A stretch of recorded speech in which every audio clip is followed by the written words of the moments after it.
আসসালামু আলাইকুম, সবাই কেমন আছেন? আশা করি ভালো আছেন। তো আমিও আল্লাহর রহমতে আপনাদের দোয়া ও ভালোবাসায় অনেক ভালো আছি। তো সবাইকে জুমা মুবারক। আজকে তো শুক্রবার আর শবে বরাতে চাঁদ উঠে গেছে। তো আল্লাহর রহমত রমজান কত শীঘ্রই চলে আসছে, মানে এটা ভেবেই খুব আনন্দ লাগছিল। মানে রমজানটা মানে আসলে এত আনন্দ লাগে, শুদ্ধি ও সংযমের মাস, মানে একটা রহমতই যেন অন্যরকম। তো আমরা যখন গ্রামের বাড়িতে গিয়েছিলাম, গ্রামের ছোট্টখাটো একটু দৃশ্য আপনাদের সাথে শেয়ার করছি। তো আমরা আমাদের জমিতে চলে গিয়েছিলাম, আমাদের ছোট্ট একটা বাড়ি আছে, তো এখানে চলে গিয়েছিলাম। গিয়ে এখানে কী কী লাগিয়েছিল সেটাই দেখাচ্ছি আর কি। যে এখানে আলু গাছ লাগিয়েছিল, শিম গাছ, তারপরে এই যে লাউ গাছ, মাশাল্লাহ অনেকগুলো লাউ ধরেছিল। তো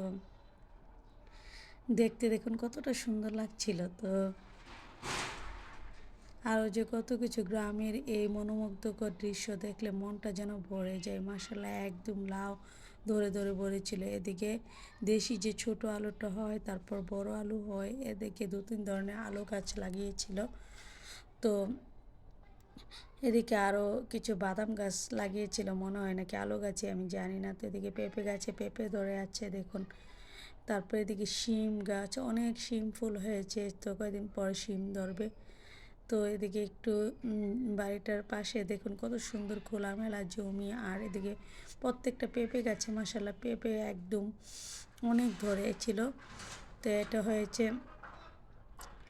এখন বলে রোজেলা গাছ, তো এটা আমরা বলি মেস্টা। গ্রামের বাড়িতে একটা মেস্টা গাছ ধরে একটু হাঁটছিলাম আর একটু মনোমুগ্ধকর দৃশ্য এদিকে ধারণ করছিলাম। তো এদিকে লাল শাক, মূলা শাক এগুলো লাগিয়ে রেখেছে। তো আমার